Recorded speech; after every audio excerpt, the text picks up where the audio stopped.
My name is Chris O'Brien. I'm one of the people who helped organize this event, and I'm also a student here at MIT.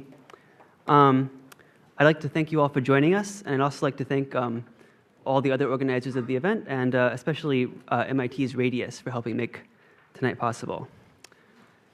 So tonight's discussion is the final in a series that we've been calling the MIT Science for the People Seminar Series, which started at the beginning of the school year and has been continuing till tonight. MIT is, of course, one of the world's leading centers for research on science and engineering. And with this position, we think, comes a rather heavy moral burden. Are we, the students and other workers who comprise this institution, going to make sure that our work adds to the sum of human happiness or human suffering? The aim of this series has been to call attention to this fact, as uncomfortable as it is, and to begin exploring how we might go about creating a research community that really works for humanity and the environment. Earlier this year, we were joined by Richard Levins, Subrata Ghoshroy, Jonathan King, and Dr. Mushin al-Sabak. Tonight, we'll be joined by Subrata again and Noam Chomsky. Before getting started with the main event, I'd like to announce that next week we'll be having a follow-up meeting for Science for the People. And if you think that the issues we've been discussing tonight sound interesting and relevant, and if you'd like to help out with us, then I encourage you to come. Our major topics will be discussing future events for the summer and next school year, and also to talk about making Science for the People into a recognized student group here at MIT, so that these issues can stay on MIT's agenda for the foreseeable future. Again, we'll be meeting next week at 6 p.m. In room 32-123. That's in the Stata Center. And I'd also encourage you to, if you're interested, sign up on one of these mailing list sign-up sheets that should be floating around for Science for the People and Radius. And with that, I will turn things over to our moderator, Cosimo Lupo.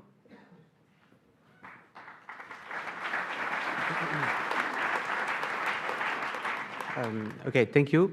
So I am a postdoc in physics here, and I just want to introduce briefly the first speaker of this evening, which is Subrata Ghoshroy.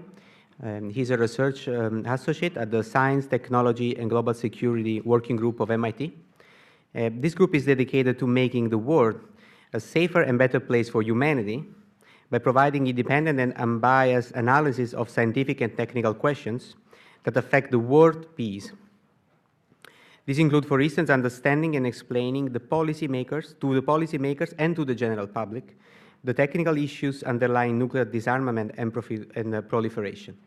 Subrata is the leader of a research project aiming at promoting nuclear stability in South Asia. He also focuses on the impact of missile defenses and space weaponization and global security. I've met Subrata a couple of months ago, and so we are engaging in this discussion about science, whether science is for the people, how we can make science for the people in this world. And it was a great source of information and inspiration to me. So it's a big pleasure to me to leave the microphone to Subrata.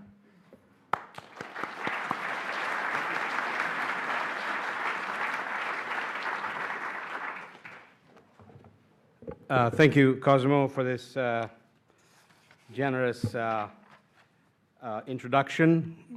But before I get going with my talk, I have to say a few words on behalf of the co-sponsor of this event, which is the MIT's erstwhile Technology and Culture Forum, which is now known as the Radius. And Professor Chomsky has been associated with that program, appearing more than 15 times in the last few decades on different programs for Radius. So it's a real honor to welcome back Noam Chomsky, and he's so busy, his time is so limited that we are grateful and honored to have him here, especially.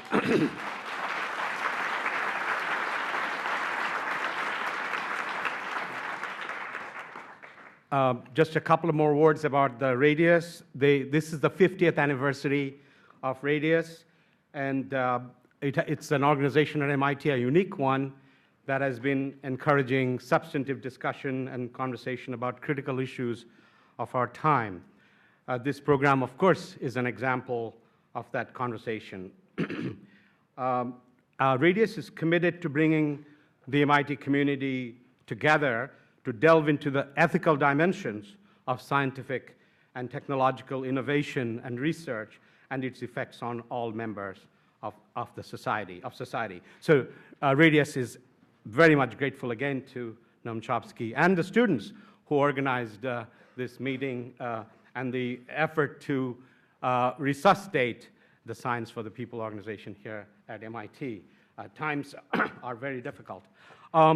So my part is primarily looking at the history of funding of research at MIT, and with particular focus on the Pentagon. And Noam has the whole history about this from going back to the Vietnam War and what happened then. So we look forward to his looking back and looking forward on this issue very much. I just want to say a few words about the context. Why this meeting that we are having? Why do we need to talk about research on campus? Well, resources are finite. I mean, even for this most powerful and the wealthiest of nations, there is a huge deficit spending problem. The national debt is an all-time high. We spent $1 trillion on wars, and yet we have a serious problem with so many societal issues, our infrastructure, and so forth. And as we see that the societal problems are bubbling up every other day, yesterday in Baltimore. And so it is a legitimate question to ask that why should we be spending so much money on military research when our military spending is 10 times that of many other nations like Russia, which is supposed to be was our Cold War enemy. And the Chinese spending is a little bit up, but still it's dwarfed by our spending of close to $700 billion. So along with the huge military spending, we also have a huge weapons research spending. So the redirection of scientific research away from military to the needs that are so important today, from climate change to reduction of poverty to the water crisis, that we need to think about this. And MIT students, they're smart students. People come here to get this degree from this renowned institution, but they are also part of the larger society. So we need to think about that. So first, let me give you a brief history, and some of you are familiar with it, and some of you also have listened to my spiel before, so please, you have to bear with me. The historical overview of US government's role in science and technology, and what was the Cold War paradigm. And it's still the paradigm 25 years after the end of the Cold War, which is the military spending to spur the economy and so forth. And then I will discuss the problem with why is it important that we look at this huge spending on military R&D? Is it getting us the bang for the buck? And I would argue it is not. So there are not only ethical, moral issues thinking about war and peace, but we also need to think about the economics of military spending and military research. That is, misplacing of these priorities is economically not making sense. And that's the argument I would like to put forward today. So the marriage, as I call it, between science and technology and the military got going, of course, during the war. We had our radiation laboratory, et cetera, here. That was a bulwark of the war effort. And then came the biggest of all, the Manhattan Project, to develop the atomic bomb. And many of our renowned physicists from here worked in the Manhattan Project, came back and became also very much against the bomb, which is a good example to have for people who actually worked on nuclear weapons, then became the most strident opponents of nuclear weapons. When the war ended, the idea was, and this actually came from Vannevar Bush, as I read it, the history, and Professor Chomsky can enlighten on that. He became later the president of MIT. Vannevar Bush was at that time the advisor to President Roosevelt, science advisor, and his contribution to making this new strategy of, as the hot war ended and the Cold War started, to continue this massive spending on science and technology, to keep the scientific enterprise going, and which will give us this technological edge over the Soviet Union. At the same time, it's a win-win strategy that by keeping on the spending on the military, then we also can grow the economy as we were growing during the war. Now with the new rationale, it's a fight to communists. But regardless, it was going to help the economy. And also, the spending on military research spurred innovation, which is absolutely true. We have so many things to show for it, from the GPS to the internet and so forth. And, but one thing needs to be pointed out, and Professor Chomsky talks a lot about this, is that on these kind of research, the public assumes all the risks, because the main research on fundamental issues that eventually sometimes lead to weapons, sometimes not, but regardless, on transistors and things like that were invented with the Pentagon money. So these cutting-edge research, the private sector doesn't want to do because the risks are too high, the payoff too distant a future. So you need government money to do this, and the profits, of course, end up with the private companies. So this is the other side of it, which is led to the growth of this huge military-industrial complex who takes the government money, does the research, sells it in the market, and makes money. And but today, so 25 years, so that was a Cold War priority: grow the economy, beat the Soviets, and so forth. Now, 25 years after the Cold War ended, we have no change in that paradigm. Today's defense spending continues to be like $600 billion. It just came down a little bit because of this sequester and so forth, but still very, very high. It's higher than actually it was at the peak of the Cold War when you adjust it for inflation. And in tandem with the overall defense spending, you also have this huge spending on military research for weapons that we don't need anymore. I mean, if we ever did. These weapons are absolutely meaningless. They are also, because Taliban doesn't fight with stealth airplanes and radars that can detect that kind of speeds. How much is Taliban's defense budget? Those are the kinds of enemies supposedly we're fighting. And look at our spending. $70 billion in defense R&D, which is much higher than the civilian R&D. And that's the focus of my talk, is that much of this $70 billion called the defense R&D budget, it is the biggest gorilla in the room, but nobody will talk about it. MIT, when it is going to Washington, ask for more basic research funding, is not talking anything about this defense spending, the waste in these funds. We have money that we can redirect them, we can do good science, and not have wars. And if you look at, so the budget is incredible. It's $4 trillion. Imagine.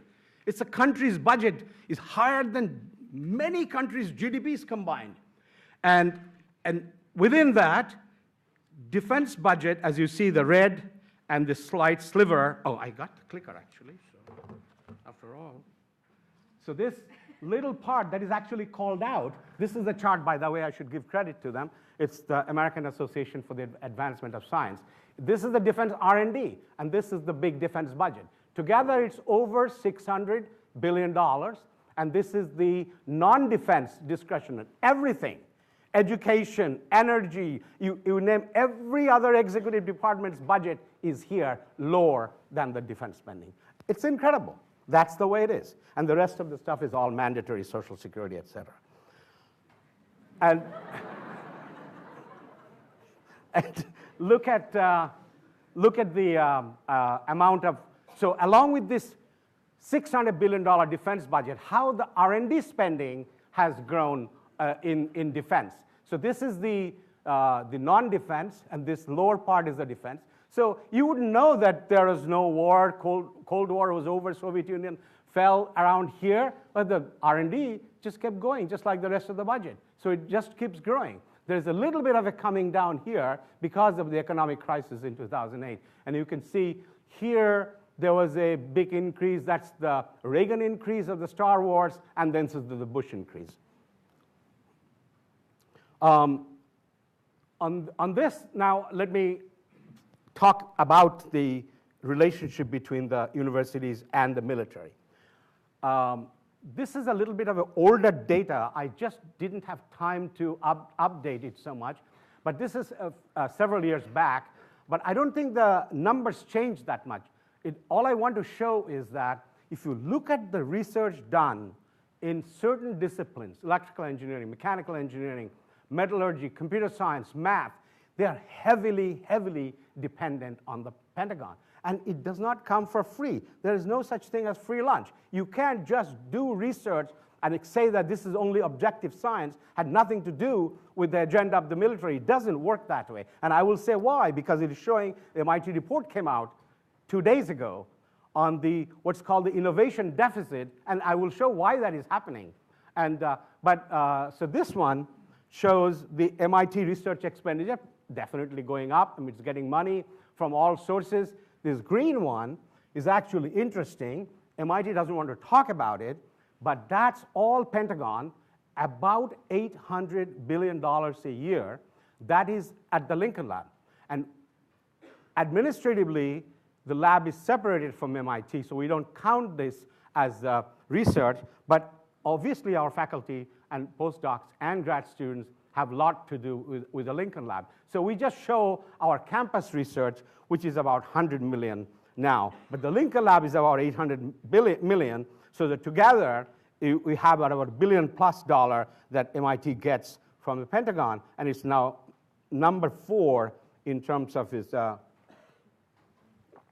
ranking of the universities in terms of getting research funds. And this shows basically that the defense funding at MIT just continues to grow, even in constant dollars, but in real dollars, it peaked out in 2013 and is a little bit less now, but it's a significant chunk of money that MIT gets every year.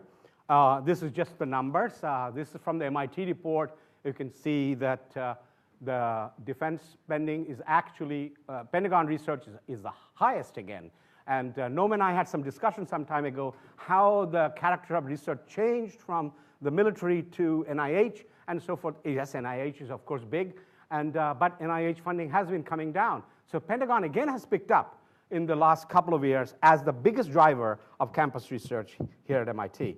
But here is the other one. That's the one I showed about Lincoln Lab, and see how the Lincoln Lab has grown from 600 million here to today's 800 or so million from the Pentagon. It's a huge, huge spending there. But what I said in the beginning, that this doesn't come for free. I mean, the Pentagon, just like they should, they have an agenda. Their research interests are not what you think we need for most of meeting our societal needs.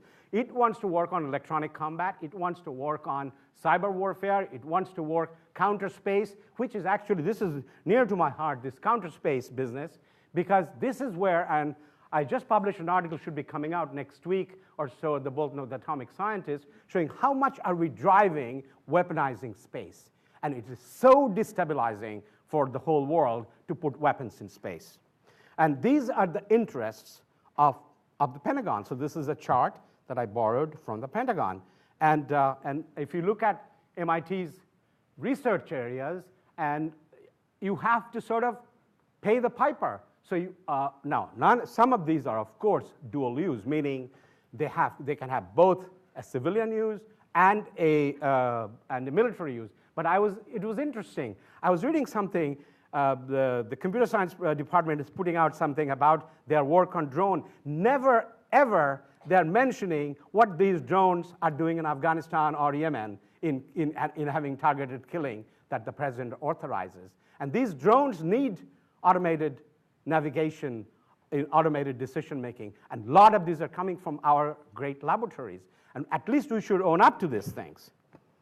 So what I should say is that the needs for research, really, in solving climate change, in solving problems with water, and you can see what's going on in California, that we need the researchers in those areas. And you can get people psyched up to do really good science in these areas. Science can be done. in those areas. Instead, we are spending lots of money on this absolute wasteful missile defense.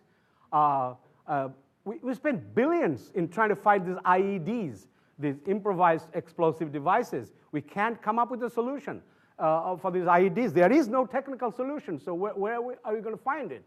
And biodefense, too bad John King is not here. He could have talked a lot about that, stealth fighter, and then I'll just show a comparative chart. So here it is. So this is our what we say and what we do. And clean energy, it's about $2.5 billion now. And missile defense, $10 billion. Missile defense has been drawing that kind of money since the 1980s, once Reagan started the Star Wars. Every year we're spending tons of money, and this level is called research and development. It hasn't produced a single piece of technological advance or science. It is bogus science based on a bogus threat. It just makes money for Boeing and Lockheed.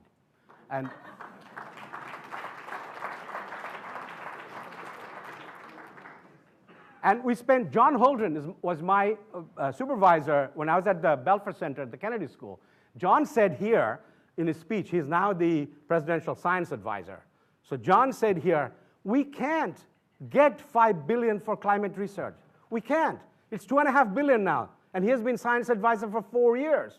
We can't get that money. And we spent $10 billion on this missile defense thing. Combined science budget of all these agencies, $14 billion. Look at nuclear weapons spending, $50 billion. And this is the president who got the Nobel Peace Prize and made this great speech in Prague saying that we will eliminate nuclear weapons. Not in my lifetime, but we'll try to do that. So, but $50 billion for that. And then if you look at education, well, it's a big number. I mean, yes, we spend money. But look at the R&D and the weapons budget, $190. I mean, this is incredible comparisons are just so stark. So, how much? 5 minutes?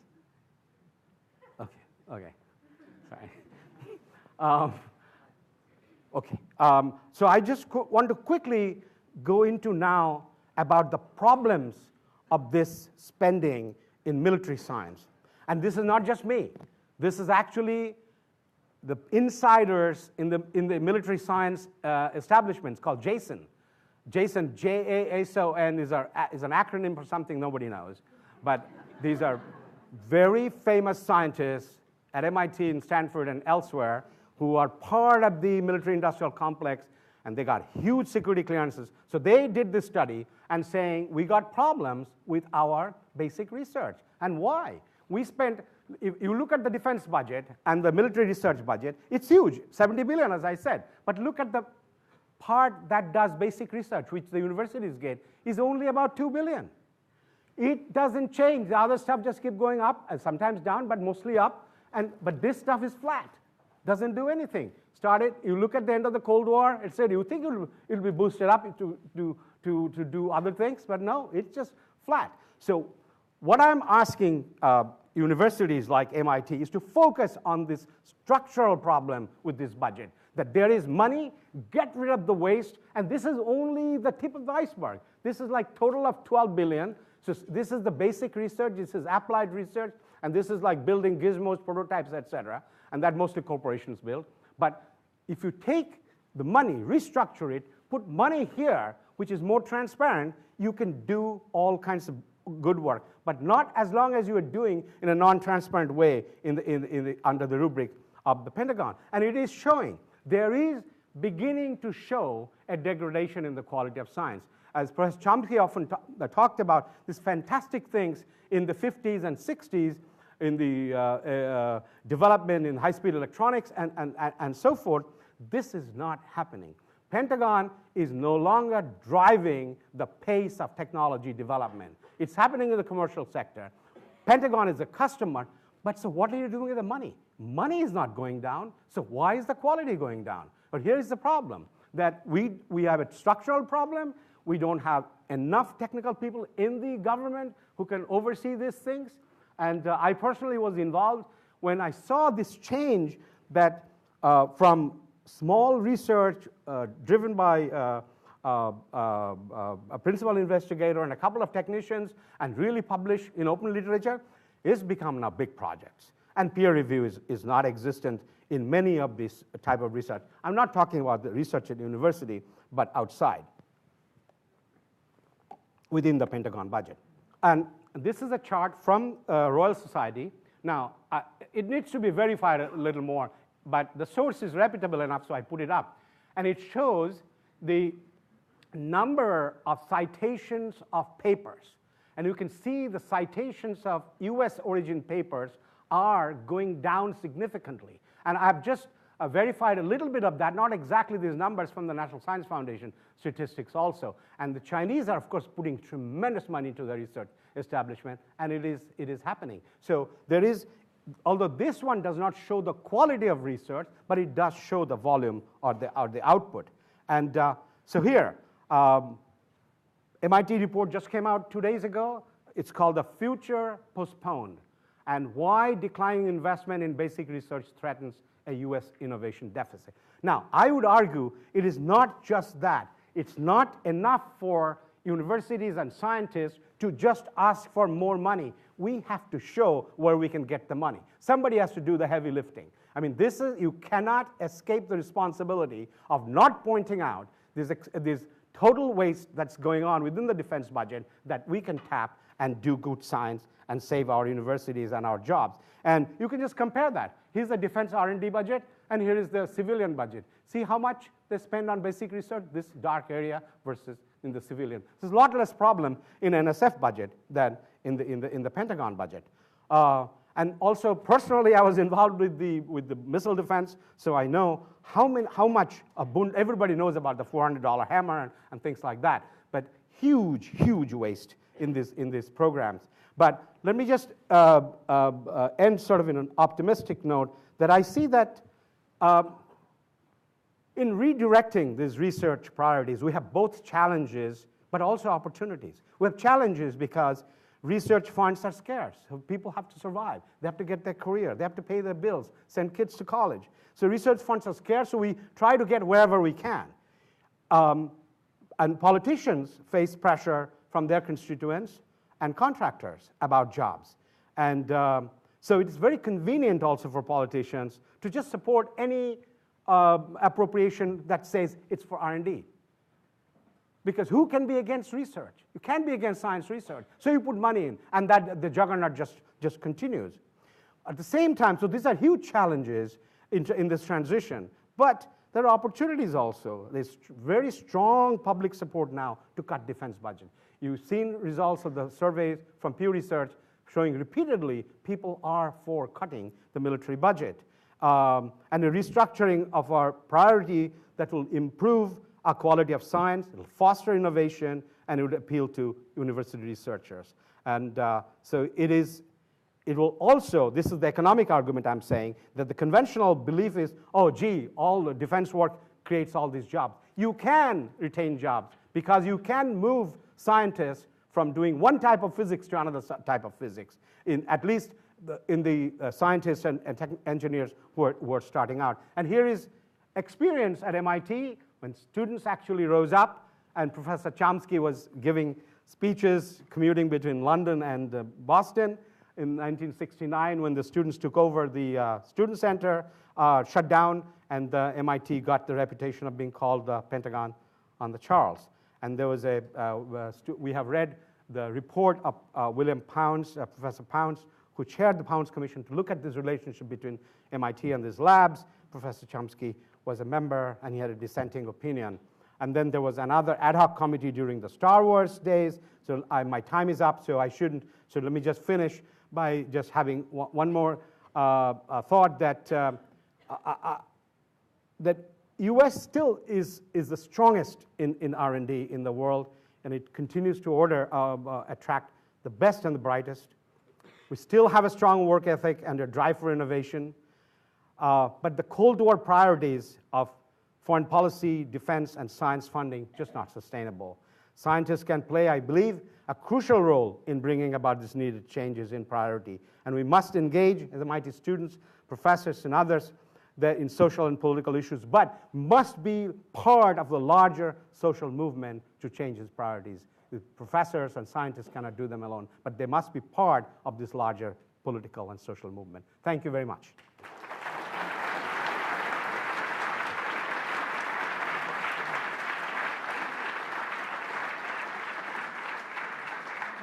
Thank you. Okay. Professor Chomsky needs that. Yeah. I'll help you. Okay, thank you very much, Subrata. So we keep the question for later. So Subrata mentioned the Pound Commission.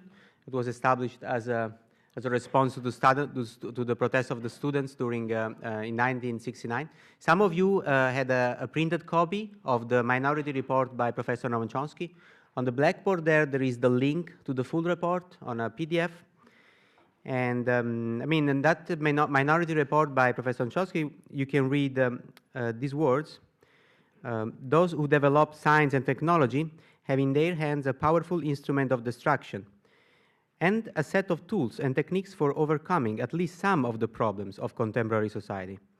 They cannot ultimately control the social use of knowledge, but they also cannot remain blind to the question of how their contributions are likely to be put to use under given social conditions. So what we would like to do is to start with the meeting of today and the follow-up meeting of May 5th, a conversation inside MIT with the students, with the staff, about this issue. And so with this, it's my honor to introduce Professor Noam Chomsky, our next speaker.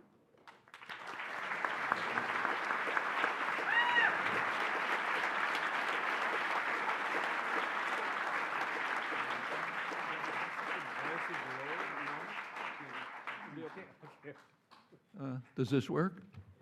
Yeah? Okay. Then I'll dispense with these things.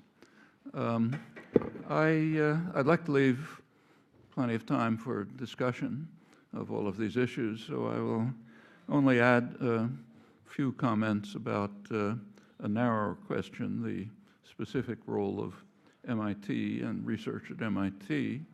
And I should say, when I was looking around the room, I was kind of pleased not to see too much gray hair, people who will remember what I'm talking about and have their own interpretations of it, which may be different from mine. I should add a qualification to this. I'm doing something I never like to do. I'm talking about a topic that I haven't really researched in any depth, and I'll be speaking mostly from personal experience and having participated in many of these things and what I've sort of picked up along the way, plus background knowledge about how things work.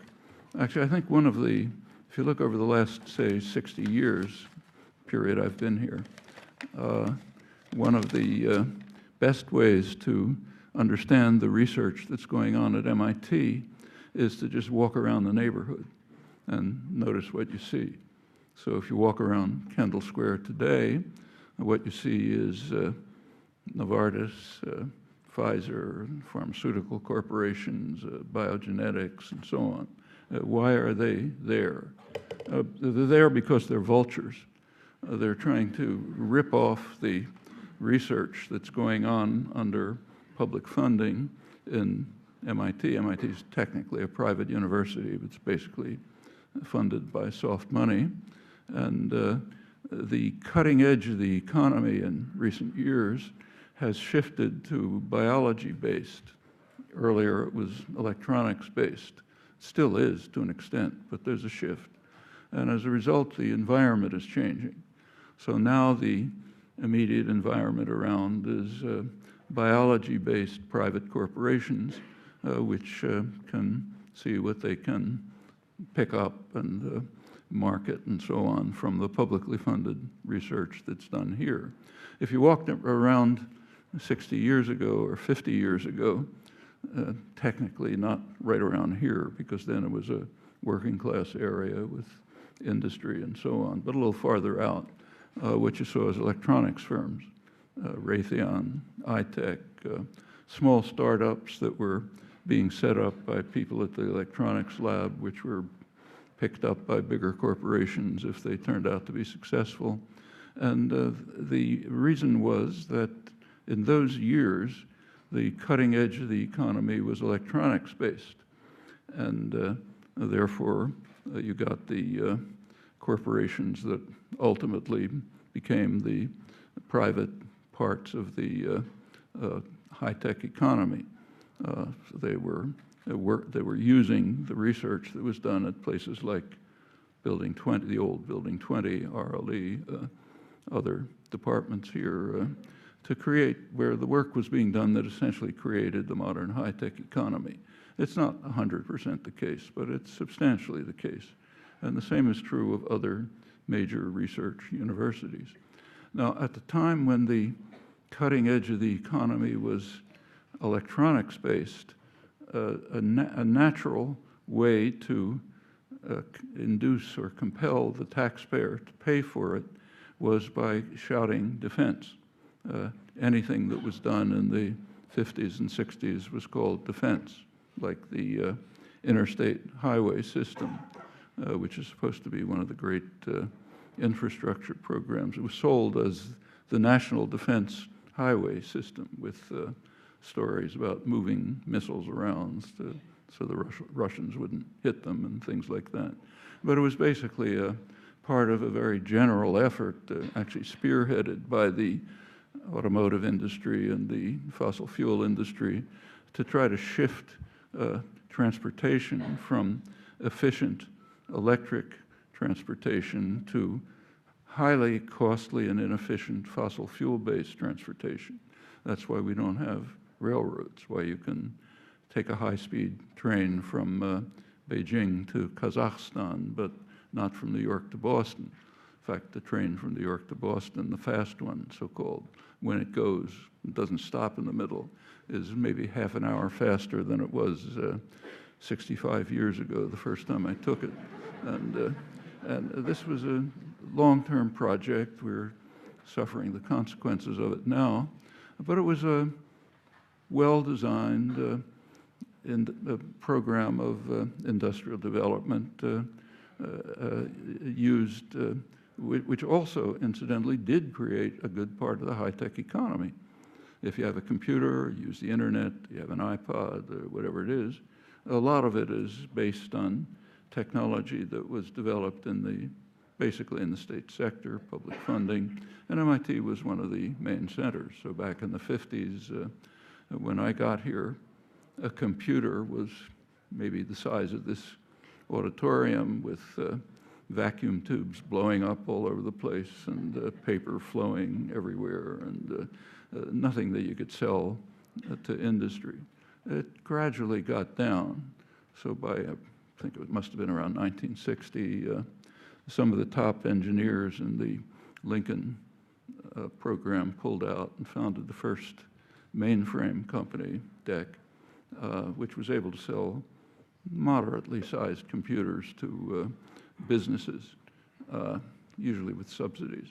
IBM was meanwhile learning how to switch from punch cards to digital computers, also picking up publicly funded research. And they did in the early 60s make a computer that was the fastest in the world, but they couldn't sell it. It was way too expensive, so it was picked up by the taxpayer.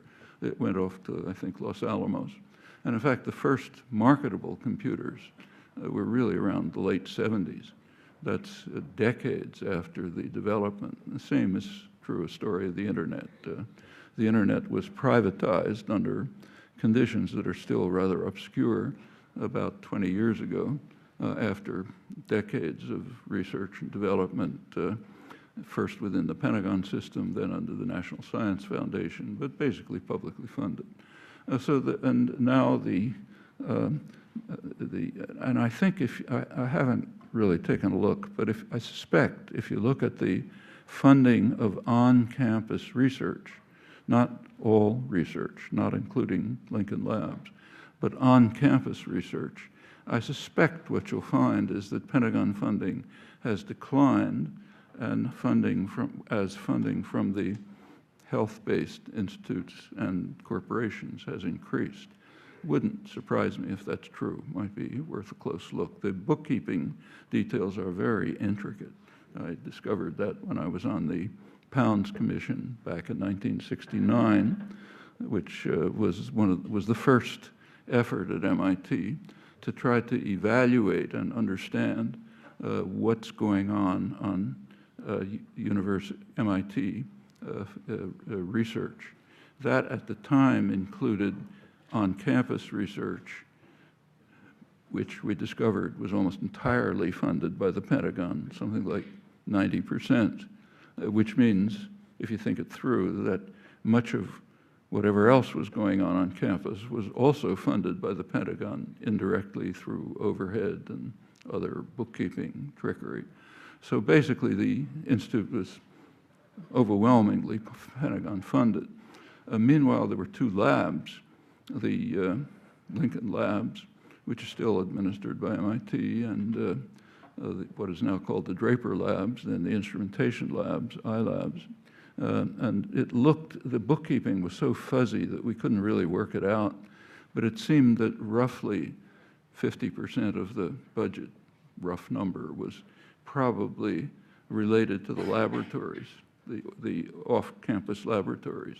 Whether they were contributing to MIT or were a drain from MIT was not very easy to ascertain, because in those days, bookkeeping wasn't very careful. Money was pouring in. You sort of didn't worry where it was coming from and where it was going. But it looked probably roughly balanced, roughly the cost and incomes probably in the same range. So that's what the picture looked like in 1969, the first attempt to really evaluate it carefully.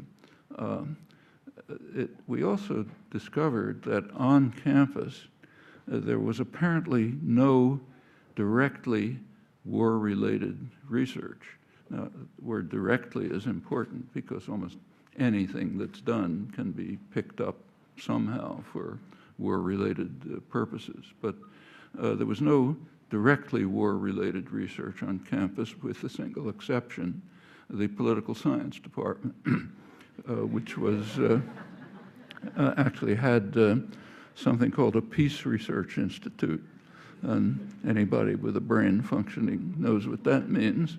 It was, graduate students were going to Saigon to set up pacification work. Anybody knows what that means, and so on. They also had secret seminars, the only ones on campus that anyone knew about. The only way I found out about it myself was when I was invited to talk at one once. It was a secret, closed seminar. And as far as we could tell, nothing like that was going on in the science departments. Maybe something was hidden, but we couldn't find it. But the on-campus research seemed to be not war-related in any direct sense. Again, lots of things can be war-related in an indirect sense. You can't stop that. Why was the Pounds Commission set up? Actually, I should say that for me, it was a pretty tricky matter. I was asked to be on it by both the administration and the students urgently, so I did. It was tricky. I was teaching at Oxford at the time and had to take 4 transatlantic trips a week to teach in the morning, come back, go to a committee meeting in the afternoon, go back the next morning. I was a lot younger then. It wasn't that hard. I wouldn't want to do it now. But it was kind of a drain for about 2 months. But it was probably worth it. It was interesting. The commission was set up because there was a confrontation coming between active, radicalized, not particularly radical, but activist students who were concerned about the military work on campus and the administration, which was trying to kind of hold on to the status quo. And it was building up to a real confrontation. Nobody wanted the confrontation on either side. The dynamics of that kind of thing are pretty obvious. So how do you get out of a confrontation? You set up a committee. So the committee was set up to investigate it, and I was, I said, kind of implored by the dean and the students to be on it. The students wanted somebody on it who they thought would be kind of sympathetic to their point of view. So the commission was set up. That was the immediate background. The MIT campus had been very quiescent during the period of student activism. The idea generally was, engineers do their work. They don't get involved in things. In fact, the campus was so quiescent that in 1968, January 1968, those of you with gray hair may remember that there was an amazing event in South Vietnam, something without any historical precedent. South Vietnam had by then practically been destroyed. There were over 500,000 American troops. There was an army of the client regime, maybe 1 million men. Every village was infiltrated. There were informers everywhere. And all of a sudden, in January '68, there was an uprising, a huge uprising all over the country, which nobody knew about. It was a surprise to the entire occupying army, all of its and its clients and everyone else. I can't think of a comparable historical event, and it was very serious. It went as far as breaking into the American embassy, taking over large parts of the country. That led to a major change in the attitude towards the war.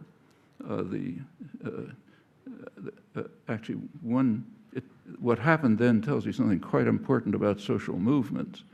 The President Johnson, wanted to send a couple 100,000 more troops to Vietnam, but the military was opposed. They said they would need them for civil disorder control if they sent more troops, because the country would blow up. Young people, women, minorities, they just wouldn't be able to control the country. So they needed the troops here, so they weren't sent. That's the last part of the Pentagon Papers, probably the most interesting thing in the Pentagon Papers, rarely discussed. But one of the things that the government did, there was pressure at that point from the business world to cut down the war. It was too costly, it was causing stagflation, it wasn't good for the economy, and essentially no point to it anymore. And various steps were taken to reduce the tempo of the war. Went on for many horrible years, but it did reduce. One of the things that the government did at the time was try to make peace with the students, the militant students all around the country. And the way they decided to do it was to take the government official who came out of the universities. Turned out to be McGeorge Bundy, the former dean of Harvard, who everybody detested, but they didn't know that. So they sent Bundy around. He was going to go to talk to students and make peace. The first university they picked was a very safe one in the Midwest where nothing had ever happened. And Bundy went there and was cheered. There's a big report in the New York Times about how they're making peace. And the second one was MIT, which looked pretty safe at the time, except that it just blew up the campus. It was a very interesting event, some of you may remember. But Bundy's performance was so outrageous that it just radicalized a large part of the student body. Kresge was full, there was an overflow audience in the Student Center, and it played a big role in increasing the activist character of the university, which has already begun to pick up, mostly by a tremendously successful organizing effort of a couple of undergraduates, a couple of dozen undergraduates, Mike Albert, Steve Shalom, a couple of others, who somehow turned the campus around very quickly until it became one of the most militant campuses in the country. Mike Albert was in fact elected student president with a program so radical you could hardly believe it. All of this happened within a year or two. By late 1968 came the Sanctuary, a student union taken over. For about 2 weeks, the institute was practically shut down with students at the Student Center protecting a deserter who had volunteered to be in the sanctuary, and that was very effective. And then a reaction to that was March 4th. There was going to be a student strike on March 4th, organized actually by a couple of physics graduate students. And to prevent the student strike, the administration made the sensible decision to call a day off. So there was one day in which classes were canceled, and there were meetings, discussions, seminars, and so on technology and society, responsibility of scientists, lots of questions like that, which had never really been, individuals had thought about them, but that hadn't much been considered. After that came the confrontations over the labs, and then the Pounds Commission, which gave some, tried to evaluate what was happening. There's a lot of interesting material there. I won't run through it. A lot of the books on it, which are pretty good, can't really explain what was going on behind the scenes because it was quiet. But basically, the Pounds Commission ended up with 3 positions, which we, for convenience, we called conservative, liberal, and radical. The conservative position was that the 2 labs, iLabs, Draper Labs, and Lincoln, should remain on campus. The liberal position was they should be severed from the campus. The radical position agreed with the conservatives. I was one, 2 students. We issued a minority report, and we agreed with the conservatives, but for a different reason. Our reasoning was that if the labs are separated from the campus, it's going to be a purely formal administrative decision. Everything will go on as before. Students will go over for seminars, there'll be interchanges and so on. It just won't be visible. And we figured it's better for it to be visible. It's better to see on campus exactly what's going on, both for educational purposes, for organizational purposes, and even to monitor what's happening. So there were these 3 positions, and it was kind of a compromise. One of the labs, iLabs, was dissociated. It's now technically separate, separately funded, and so on. And the other, Lincoln, remains. A lot of the budget numbers have to do with that. Well, there was an earlier background. The student body had been quite quiescent, but there was activism in the faculty of 2 kinds. One was the Boston area faculty group on public issues and the people around it, BAFCOPI. It was Boston, but it was mainly MIT. And it was led by people like Salva Luria in biology, a couple of others. There was also independently of that, and that was concerned originally with nuclear issues, nuclear war, nuclear weapons, ABM, missile defense, all of those things. Although by 1965, it began to take a pretty mild view on Vietnam, mildly critical view on Vietnam. The mildness was not a reflection of the attitudes of people in it necessarily. Some of us, like Salva Luria, me, a couple of others, were much more militant, but it was very hard at that time to come out in public with a serious criticism of the war. It's easy, one should think back and remember what the environment was like at that time. So for example, we had our first attempt, there was an International Day of Protest against the war in October 1965, and we tried our first public demonstration in Boston on the Common. It was violently broken up, mostly by students, in fact. The breaking up of the rally was praised lavishly by the Boston Globe the next day. A couple of months later, in March, tried a second one, but had to be in a church. Church was attacked. And the same was true of attitudes. So one of the people involved in anti-nuclear protest about nuclear weapons and so on was physicist Bernie Feld, who was the editor of the Bulletin of Atomic Scientists. He was not a flaming radical, but he was condemned as a wild-eyed crank who had left the reservation. He had fled from the reservation. We had to control him. That's George Kistiakowsky, who was an internal commentary, surfaced later. Kistiakowsky was a former science advisor and a kind of a dove, but that was the attitude toward criticism.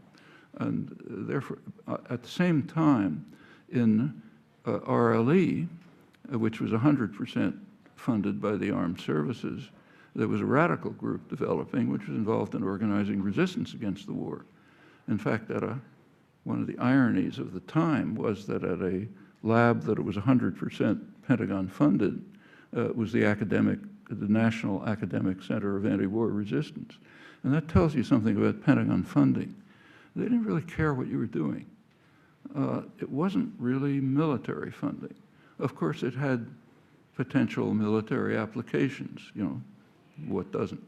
But they basically, I think, they basically understood that they were kind of a funnel in which public funds poured through it, and created the high-tech economy of the future, which would be privatized and turned over to profit-making, which is pretty much the way it works, and pretty much the way the system works now, though with some switch in funding.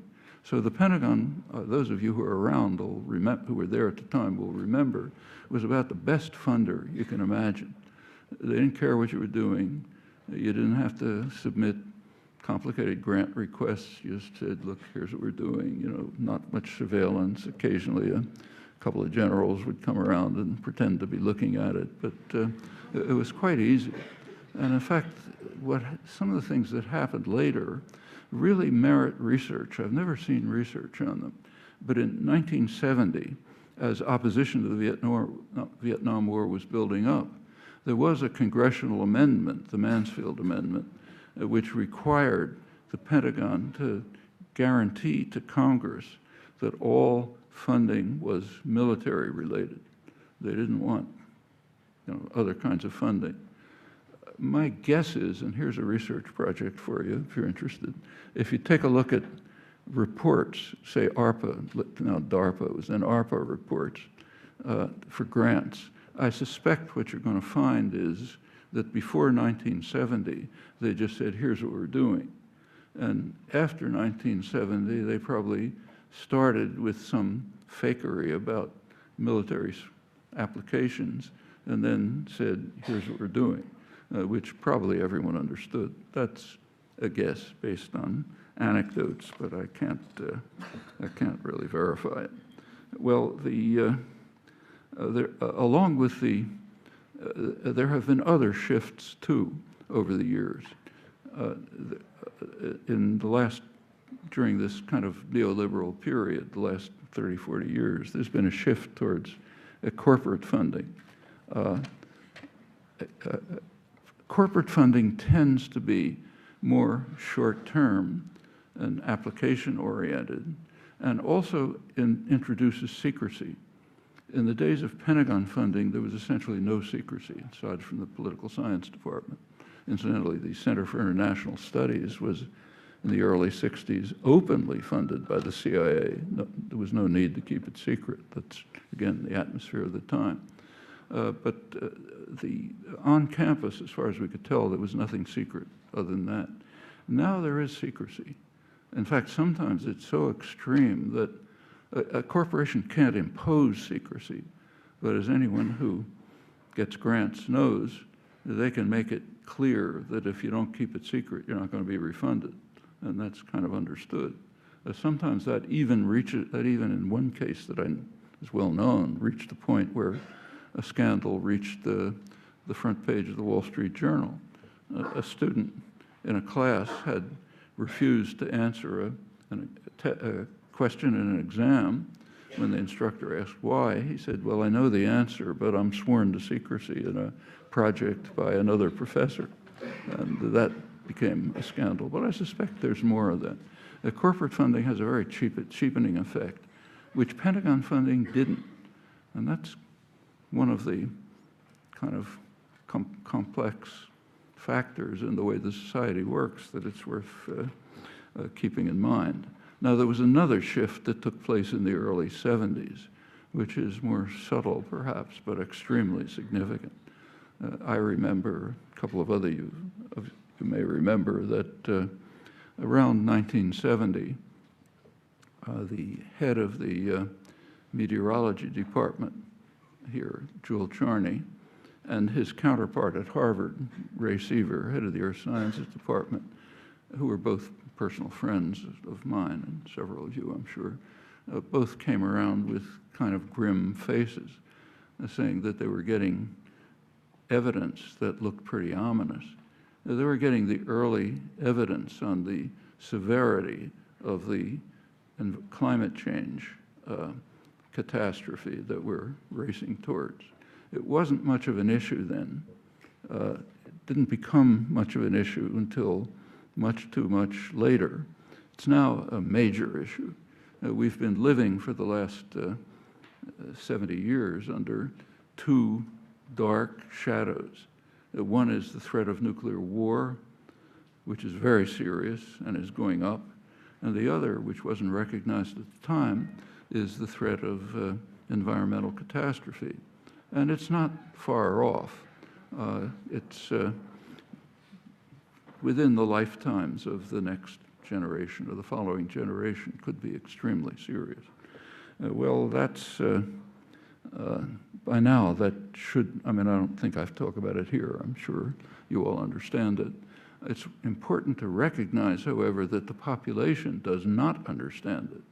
There was just a study that came out. Yale University does regular polling on attitudes towards climate change. They came out with a recent study. I didn't have time to look up the numbers again, but I think it showed that in Massachusetts, which is one of the most educated, progressive states, I think only about 70% of the population really think it's a serious problem. And anthropogenic climate change has even a lower ranking. And if you go to other parts of the country, say the parts where there's a heavy evangelical population, the numbers are very low. That means there's a huge educational, organizational effort required to develop the kind of consciousness which will terminate the race to the precipice before we go over it, which won't be very long. And that brings to things that can be done right now. As I'm sure you know, there's a campaign on campus, I think student-led mostly, to divest from fossil fuels. Personally, I think that's a very good idea. I know the counter-arguments, and I think we can accept the counter-arguments as accurate. There's no reason to reject them. They're accurate, but the problem is they're irrelevant. The counter-argument is, it would be, and my own feeling is that those who are involved should take this stand. So one counter-argument is it'll be costly. But if MIT as an institution tells the world we're not going to stop the race to the precipice because it might cost us, what are we telling people? We're telling them, don't bother shifting your light bulbs from energy using to lead. Don't bother cutting down on your fossil fuel use. Don't stop heating your homes too high and so on, because we don't care. We're not going to accept anything, any cost to us, so why should you accept any cost to you? That's basically telling people, let's race to the precipice faster. Another argument is that if MIT doesn't invest, somebody else will, which is perfectly true and totally irrelevant. The purpose of divestment is not to injure ExxonMobil. They're not going to care. It's to it's symbolic, it's educational. It's telling the world that this institution, which is does have a reputation and should live up to it as being a center of science, understanding, moral integrity, and so on. We're telling the world, look, you better pay attention to this. It's very significant and important. And my own feeling is that those arguments the counter-arguments seem to me essentially irrelevant, not wrong, but irrelevant. And I think it's one of many important steps that have to be taken, and urgently, if we're to survive, which is by no means a certainty. Thanks.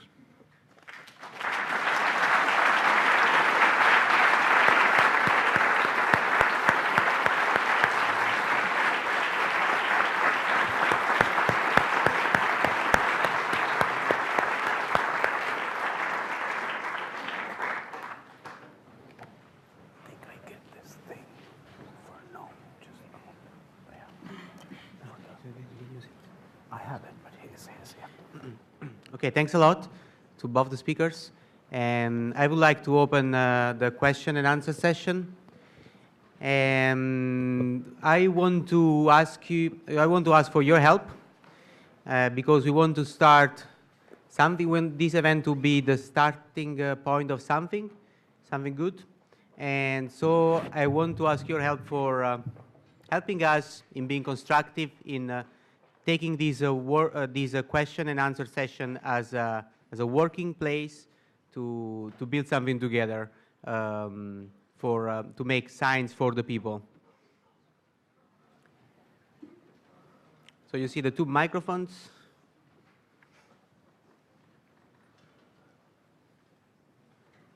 Yes, please. Thank you. I have a comment for Subrata Ghoshroy. During your talk, you kept talking about defense spending. I think it's important to be careful about how we use words. The U.S. military doesn't do any defending. They only do offense, dropping bombs on people and invading countries and destroying societies and making places safe for U.S. corporations to plunder. And also, even if they were defending, the U.S. is on stolen property of the Native Americans and has no right to defend itself and is ruled by billionaires and corporations, so the defense would just be of the property of billionaires that is like stolen from slavery and continued slavery of prison labor. So my suggestion, the U.S. government itself used to call the Defense Department the War Department, and they changed it as a strategy to call it the opposite of what it does. So my suggestion is, instead of defense spending, you put defense in quotes, or you call it offense spending or war spending, or if you need a neutral term, then military spending. Thank you. It really needs a response from Noam. You're right. In 1947, the War Department, which had existed since the founding of the Republic, changed its name to Defense Department. And anyone who had a gray cell functioning knew no more defense. You didn't have to read Orwell to understand this. So you're quite right. But it's very important to realize how pervasive this conception is, especially and it's particularly interesting in educated liberal circles. So, for example, a couple of days ago, Canada, let me take an example which is actually published, that wasn't published. Right after can you hear me with this, incidentally? Is this working? Yeah. Right after the draft agreement with Iran over the nuclear issues, about which there's a lot to say, there was, of course, plenty of coverage. And there was a front page article in the New York Times, naturally, two, in fact. One of them was a think piece by one of their analysts, Peter Baker. And it was basically favorable to the agreement, but it said there are real problems. We have to make sure we can trust Iran, which is engaged in aggression, terror, destabilizing the region, and so on. And therefore, we got to keep our eye on them. And it gave a couple of examples, which were interesting. But the most interesting one, which passed without anyone noticing it, as far as I can see, because it's accepted, the most interesting one was that Iran is funding militias which are killing American soldiers. And that destabilizes the region. In other words, when we invade a country, destroy it, kill hundreds of thousands and maybe millions of people, drive out a couple of million refugees, incite a sectarian conflict which didn't exist, that's tearing the country and the region apart, that's stabilization. If somebody shoots back, that's destabilization. Well, that tells you what defense is. And that's across the board. I mean, you can barely find a recognition that there's something wrong with this.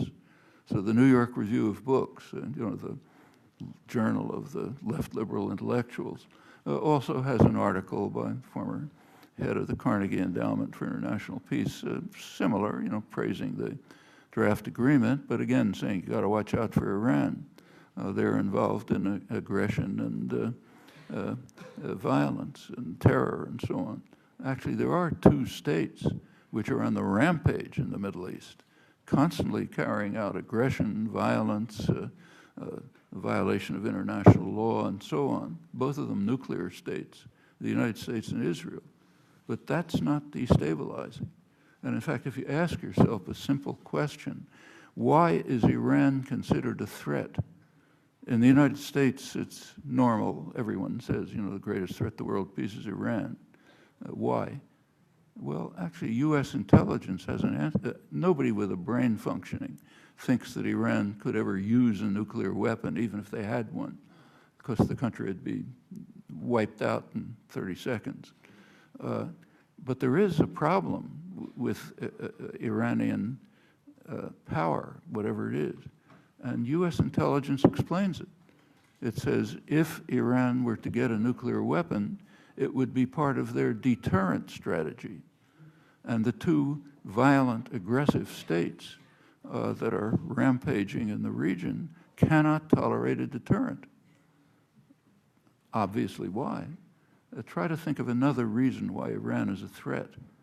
But, going back to your point, the concept of defense is so deeply embedded that even near truisms like this are inexpressible.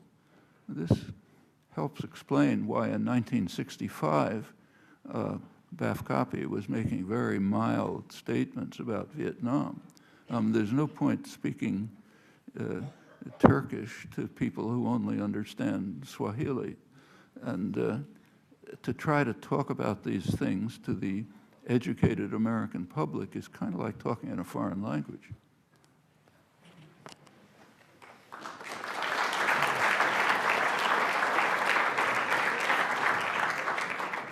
Before moving to the next question, there is the sign-up sheet moving. Can you please pass it around and then give it back to Paul over there? So please, next question. I have a question for Dr. Ghoshroy. So you had, go ahead. You'd mentioned, I agree with you that there's a lot of waste in defense and that it's misplaced priority. But at the same time, the benefit of having, research done under the auspices of the DoD is that it gives political cover to fund that research. For example, politicians are a lot more willing to fund or pay for research done for defense purposes than done, for example, by the Department of Energy and so on and so forth, because then it gets more political and then Republicans attack it and so on and so forth. So my question is, by calling for shifting research away from the DoD, where there are dual-use applications and it does eventually make its way into the marketplace, do you risk just cutting off all research spending whatsoever? Well, I think that it's a good question, and this is the inertia of looking at this issue. That if we raise the flag about research under the Pentagon, then maybe we'll lose all research. Well, evidence is beginning to show there is a problem of keeping this juggernaut going. That if you don't say anything, so universities like MIT, going to Washington, and I happen to be there, that you come and simply ask for more money. It's just like another lobbying group that want, and as long as you get your million for the basic research, then you go away. You are not addressing the national problem that under the name of research, we are wasting. As I said in my talk, I showed you that the funding for basic research has been flat since the 60s. It hasn't gone up very much at all. Yet the defense budget and the so-called R&D budget has gone up dramatically. It's exceeding the Cold War level even in constant dollars. There is a tremendous amount of waste, and we just cannot avoid looking at it. Hi, my name is Ellie Rostum. I'm a Harvard alum, so I feel outnumbered here, but I also work at MIT. I have a couple of questions. The first is, the DoD has been a bit of a a reasonable voice when it comes to climate change issues, and they've done a lot of research regarding climate change. Do you think, since the DoD tends to be a cause célèbre for conservatives and Republicans, do you think the DoD has a role in shaping or influencing the hearts and minds of Republicans and conservatives towards and climate deniers? And my second question is for Professor Chomsky. I think I can speak for everybody in the room that says it's a privilege to be in your presence. Two small questions. One, is there a particular book or author or concept that influenced you and something that you would recommend people to sort of read and research? And my second question to you is there a particular question that you wish you had researched that you didn't get to do?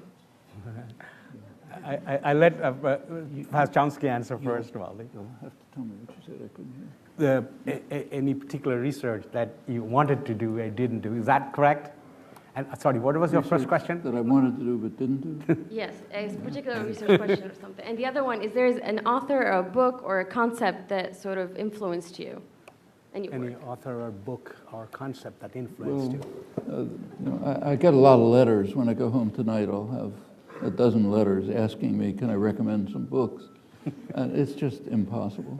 It depends what people are interested in, what their level of interest is. It's it's a highly personal matter. You have to find the things that challenge you, that grab you, that you want to pursue, and look for them yourself. On the research that personally I haven't been able to do, sure, there's plenty of it. If you get involved in things other than research, it takes time, which means there's things you'd like to do that you can't. You have to decide, are you going to be a human being as well as a scientist?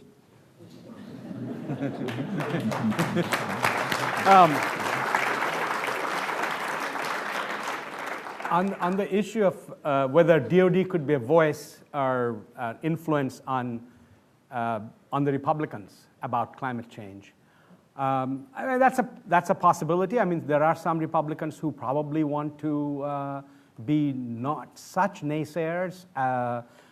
There was this Republican senator who asked the chair of the Nuclear Regulatory Commission, who happened to be an MIT PhD, Alison McFarlane, and told her not to use the two words together, climate and change, in anything that she spoke about. Yes, I mean, there's a possibility. In fact, Pentagon has now created, under Chuck Hagel, before he left, a line of funding for climate change. And I think it's similar to the National Highway, Defense Highway kind of thing. And maybe that is tactically is a good thing. Maybe they want to shift some money into the climate work, and I would welcome it. Yeah. They're Okay, also so- concerned Oh, that sorry, things Professor like the Chomsky. Norfolk Naval Base are going to be underwater pretty soon. That's right. So Harry Halpin, CSAIL MIT. So I agree that ideally military funding would be abolished in an ideal world. In an ideal world, I would also agree that the state and capital should be abolished and we should replace it with workers' councils. We have a problem though, and this is a very personal issue that my research field, which is privacy enhancing technologies, cryptography, and cybersecurity, has been dealing with. Almost all of that funding comes from either the State Department, who want to use these tools to overthrow regimes they don't like, Iran, China, etc. They want to see a Tahrir and Tiananmen, or from DoD, DARPA. So the funding structures for all the open source software used by WikiLeaks and by Snowden was actually, ironically, funded by the military-industrial complex. The nonprofit sector doesn't seem to have much interest. Private sector doesn't really understand it and would sell snake oil in a second. And individual funders aren't really donating very much. So if you're in my situation, which is you have a nonprofit, you're working on open source software, you want to enable the next Snowden to happen, would you or would you not take DARPA or State Department funding? No, I can answer that easily, because I was in the same situation when I got here in the 1950s, and for many years afterwards, as was my friend Marcelli. We had a choice. We could, go work in a local restaurant, or we could take money from the Pentagon. And I personally saw nothing wrong with taking money from the Pentagon. The question is what you do, not who's paying for it. Because when you're getting money from the Pentagon, you're just getting it from the taxpayer. And if you get it from the NIH, you're getting it from the taxpayer. If you work on biological warfare for the NIH, it's wrong. If you work on developing software under Pentagon funding, could be right. Would you have any particular guidelines? So, for example, I believe in open source, but Pardon? I don't know if you have any particular guidelines for researchers who are in this ethical dilemma, which quite a lot of us are in. The guideline should be, what am I doing? Well, that's And it really doesn't matter what bureaucratic arrangement is made in Washington about where the money comes from. If you get money from a corporation, you're getting it from the exploitation of workers. That's not nice either. There's just no such thing as clean money. My question is for Professor Chomsky. So during the Vietnam conflict, you mentioned that the MIT administration got out of a conflict by setting up a committee. Do you think the recently presidentially convened MIT climate change conversation that's going on this year is another strategy to get out of confrontation? Sorry, could you repeat that question? Maybe you could turn the mic down a little. Do you think the presidentially convened MIT climate change conversation is another strategy to get out of confrontation, perhaps in response to the fossil fuel divestment campaign that's going on? Could there be more conversation and dialogue instead of confrontation? Should there be more conversation about the climate change issue and the action? No, is the conversation a strategy to get out of confrontation? This conversation is strategy to get out of Should there be more discussion of strategy? I'm still not catching it. Why don't you answer? Because you can hear it. I'll lend you my hearing aid. If I heard you correctly, you were saying, could conversation be a strategy than confrontation? Is that correct or not? That's not. If I understood your question, the question was, Sir. in analogy, what happened with the Pound Commission. It was a way somehow to stop this strong confrontation with the student, to calm it down. So you made a commission. So now today there was this is the request for divestment by the fossil-free MIT group, and then the MIT decided to set up a conversation, maybe to calm it down and to avoid a strong confrontation. So the MIT has set up sort of a conversation on fossil fuel divestment. Yes. Yeah. So is that it's similar that to a step fossil fuel? forward? Yes, correct. That depends how the conversation goes. It could be a step forward. I mean, it's better than, say, Harvard, where the president just said, we're not going to do it. So there's an opening, and we can make use of it. And the question is, how do you make use of it? It's a possibility. The opportunity's there. Here's the chance to bring out the issues, reach the student body, reach the faculty, reach out into the community, give talks in high schools, all sorts of things. The opportunities are there. Rest is what you do with them. I just want to add a note to that about the Pounds Commission report, and Professor Chomsky wrote a very eloquent dissent on that. But Pounds Commission was followed by the Feshbach Commission in the mid-'80s when the Star Wars debate started and President Reagan was putting in lots of money in this totally science fiction projects that had no basis in physics most of the time. But the point that I want to make is these two commissions kind of became, for MIT administration, it seems to me, I was not there, is kicking the can down the road. Means a commission is a great way to deal with a problem that you don't want to really solve. And you make a commission, and you have a blue ribbon commission, whatever commission that the federal government sets up all the time.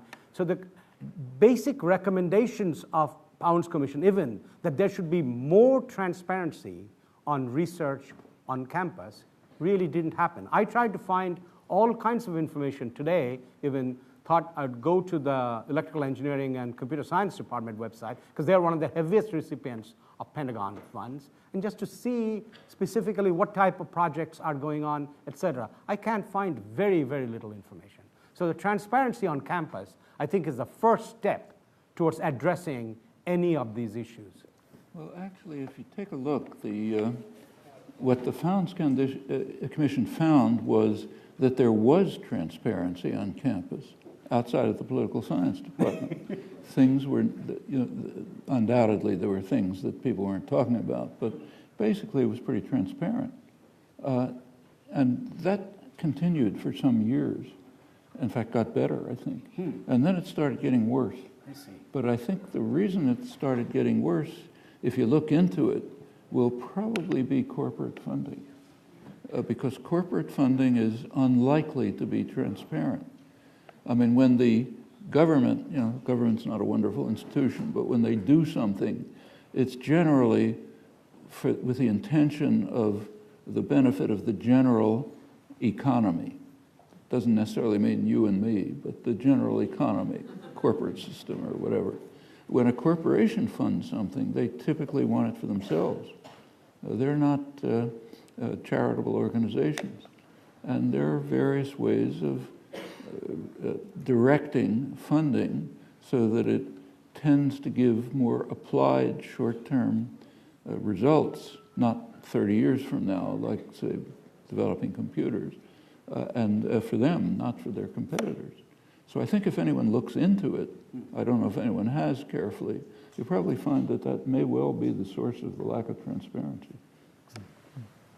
So there are other 5 questions, and I think these 5 questions will be the last for today, but we can continue our conversation on May 5th. So please. Hi, Priyanka Chatterjee. I'm a senior undergrad here at MIT in mechanical engineering. This question is for both professors, but whichever professor would be more interested in talking, both please do.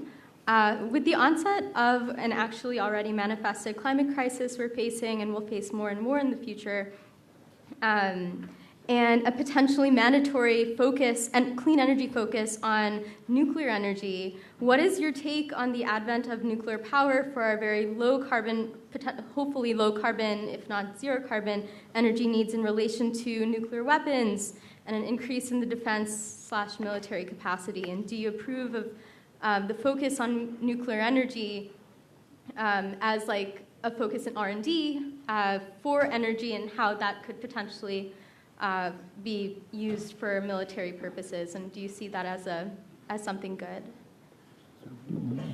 or as in something? Okay, I'll take a crack at it.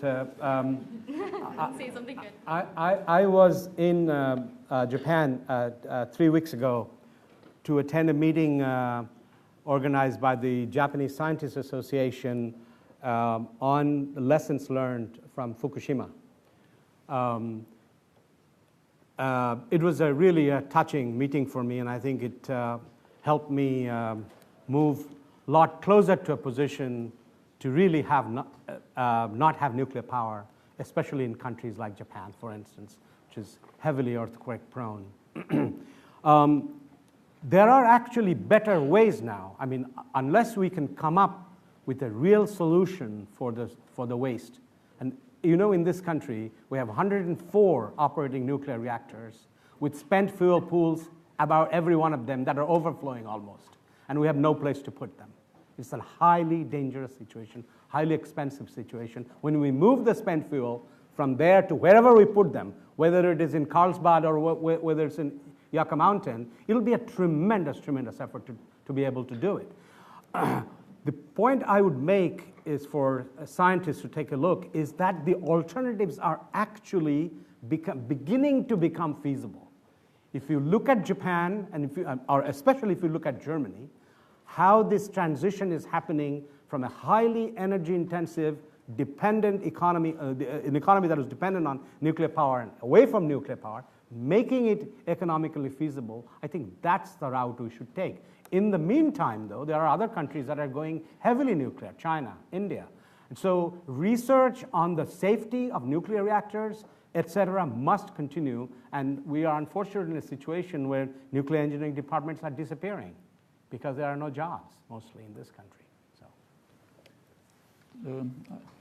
Actually, just a brief comment. I think you can find what seemed to me at least pretty good commentary on this in the Union of Concerned Scientists, which is one of the groups that grew out of the turmoil at MIT in 1970. That was one continuing group that developed. And I think they have a pretty good discussion of it. So thank you to the both of you for highlighting how MIT could be take a part in greater social change, not only through its research, but also through its moral leadership. And that's one of the things that I feel of a graduate student, and I think sometimes the institute, or perhaps many of the professors on the science or engineering side, sometimes underestimate the impact we could have as from our moral leadership, such as actions through divestment, for instance, where since we can't put a clean number to its effects, we kind of disregard it or don't feel comfortable taking those kind of actions. Do you see a way of perhaps helping the side that understands that not everything could be evaluated through an exact number, like from the political science or social science departments, helping the rest of the institute understand how not only its research but its moral leadership is imperative to challenges like climate change? Like, how do you approach that? How would you recommend that conversation to continue? I think it's more of a philosophical question that I think Professor Chomsky is how do you make this moral imperative? Yes, on especially issues of climate change. Ask people if they care whether their grandchildren are going to be above water. I think that's a moral imperative. It's a very real issue. It's close, it's dangerous. If we get over a tipping point, it's finished. We have a decision to make for the first time in human history. It's in our hands to decide whether coming generations will have a possibility of a decent survival, let alone the rest of the species in the world. I mean, species destruction already is at the rate of about 60 million years ago when an asteroid hit the Earth, and it's going to get worse. I don't know what more of a moral imperative there can be than that. I think the problem is not the moral imperative, it's the ignorance.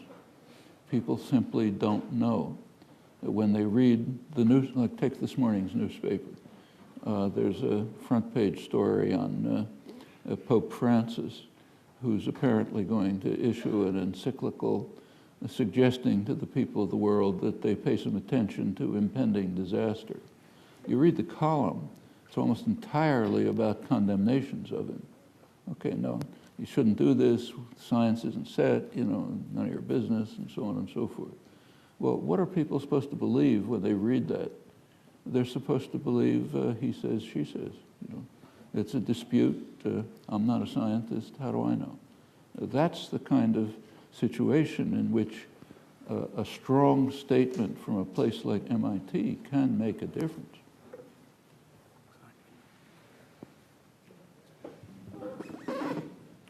Hello, my name is Manuel Cabral. I am a senior here, undergrad, course 6-3. And my question pertains to using the defense label. As you've said before, the defense label seems to be very effective at persuading people to get something funded. And with the establishment at the Pentagon of a committee specifically designed to handle climate change, it sounds like we're finally going to use the defense label and apply it to climate change.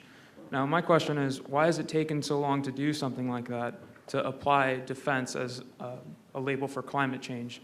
And do you think that's the effective way that will convince the American public to finally get on board with addressing this issue? So why has it taken so long to get a defense label on climate change? People like us, you and me, aren't doing enough. That's why it's taken so long. Like every other issue. Why did it take so long to develop opposition to the Vietnam War? Any other issue you pick up? It's not going to happen by itself. Yeah. Thank you, Professor Chomsky and Doctor. My question is to Professor Chomsky. You have a great way of putting together apparently disparate issues. And with what's in the news regarding the riots in Baltimore, I was wondering if you could make any connections between the topics tonight being military spending and climate change and what's going on in Baltimore and the riots that take place in some of the other cities like Ferguson. I have a feeling you can make a connection. Half caught it. About connection to what's happening in places like Baltimore. Like Baltimore? Yeah, versus this huge military spending. Well, you know, you pick any two things and there's some connection between them, but I don't think it's really an intimate connection. I mean, the police are getting militarized. That's a fact. You know, police, small police departments have SWAT teams, you know, heavy. I've seen right in Cambridge things under the police department that look to me like tanks, you know, huge. I don't think they're, it's part of a kind of actually it's policy to militarize the police. They're getting surplus weapons and so on. And this all has effects on, you know, the race issue is a very deep one. We have never come to terms with it. You don't have to look at Baltimore. Take a look at the prisons. Why are the prisons full of black males?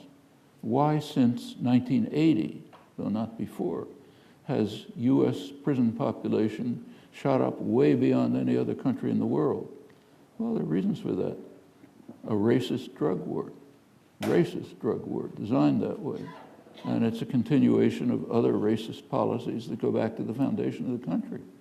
It's one of the things we haven't come to terms with, of many, is that our economy, our wealth and privilege, yours and mine, is based very substantially on slave labor camps that were so vicious that the Nazis would have been impressed for a long period.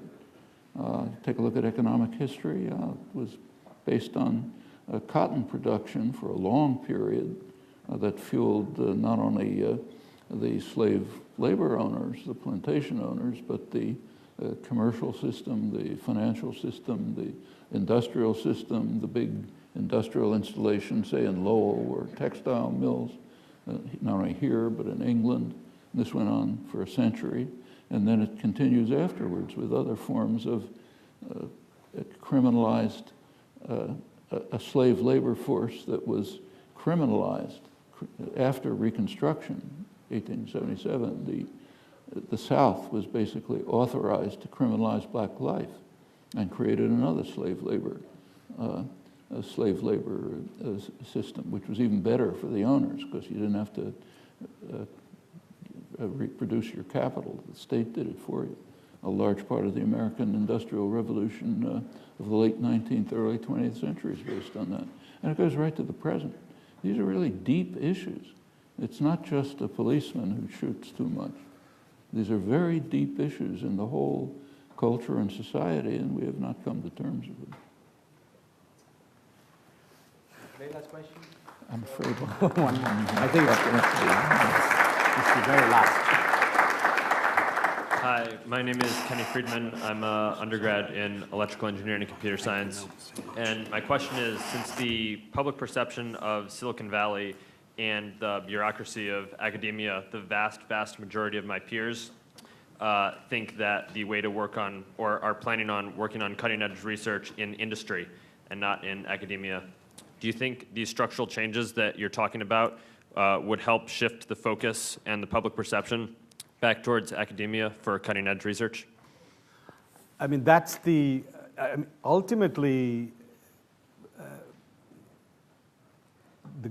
the good research part of that big pyramid, which is, I call it a sort of upside-down pyramid, because you have a very small portion that's keeping it alive, this huge wasteful structure, about 80 billion or so, this 2 billion is producing probably a lot more research than anything else in that 80 billion. So I think bringing attention to that, I think it's extremely important, and it will bring back real science to our research, which is beginning to erode.